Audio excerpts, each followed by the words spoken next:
Centuries ago, the country of China had an emperor who lived in a magnificent palace surrounded by a beautiful garden. The emperor's name was Lin Chan, and he was proud of his luxurious home. He spent much of his time collecting all the things of beauty he could find.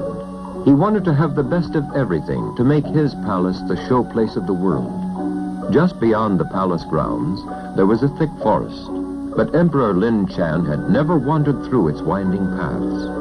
However, many fishermen, farmers, merchants, and travelers had, and they all stopped to hear the song of a nightingale. It was the most wonderful melody they had ever heard.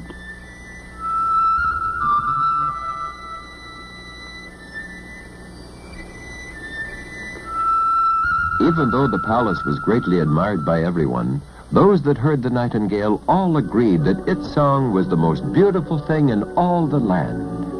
One day, a message was brought to Emperor Lin Chan. It was from another emperor who had visited Lin Chan's country. I enjoyed your beautiful nation, but most of all, I was enchanted by the voice of the nightingale. Nightingale? What nightingale? The king was angry.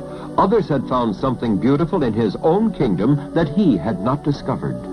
Find me this nightingale! He roared at his chief minister. The frightened minister had never heard of the wonderful bird, but he asked everyone in the palace. No one had heard of the bird, for they always lived within the courtyards. Finally, one kitchen girl said she knew of the bird, for she had often wandered through the woods gathering berries. She led the minister through many paths until they came to a clearing. There on a tree sat the nightingale, and it started to sing.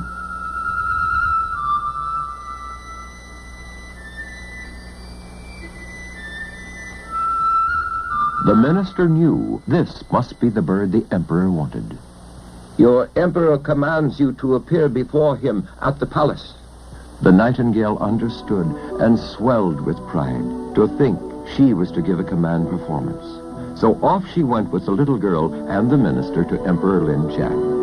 A special stand had been prepared to receive the bird's concert at the palace. The emperor was anxious to hear the bird's famous voice. He gave the signal to sing, and the nightingale burst forth in beautiful song.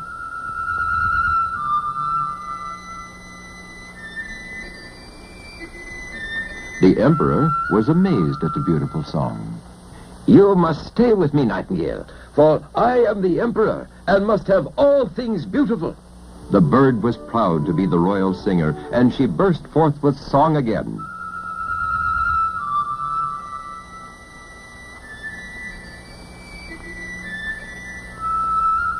Months passed, and the nightingale continued to please Emperor Lin Chan with her songs.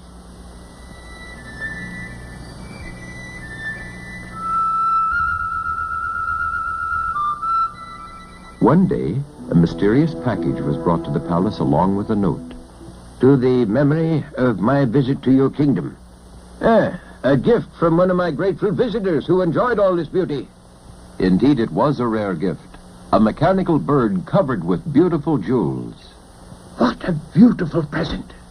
The emperor wound up the spring, and the bird started to sing.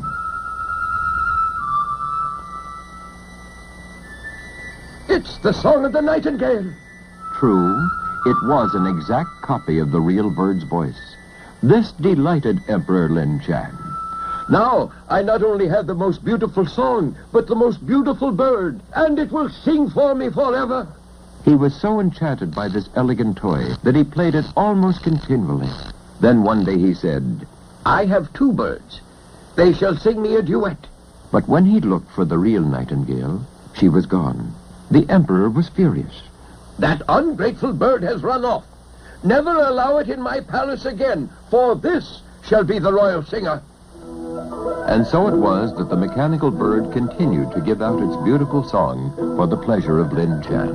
The real nightingale had fled the palace with a broken heart, believing the emperor favored the new singing marvel. She sat among the branches as before, but her voice was stilled. Years passed, and the emperor listened to his beautiful mechanical bird. When one day,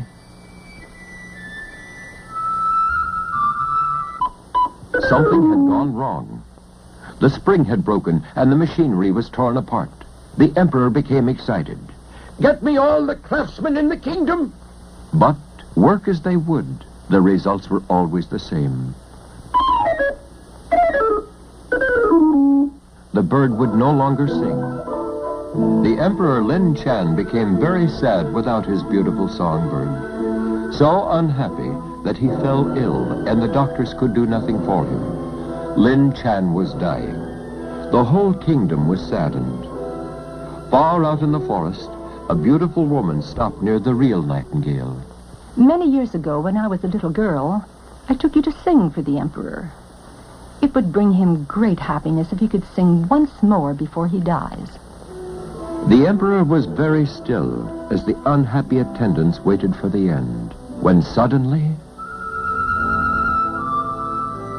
the nightingale was singing again, as beautiful as ever before. The emperor opened his eyes, and strength surged through his whole body. The true nightingale's song made Lin Chan well and happy again. The kingdom rejoiced, and the nightingale took her place of honor as the royal singer forever after.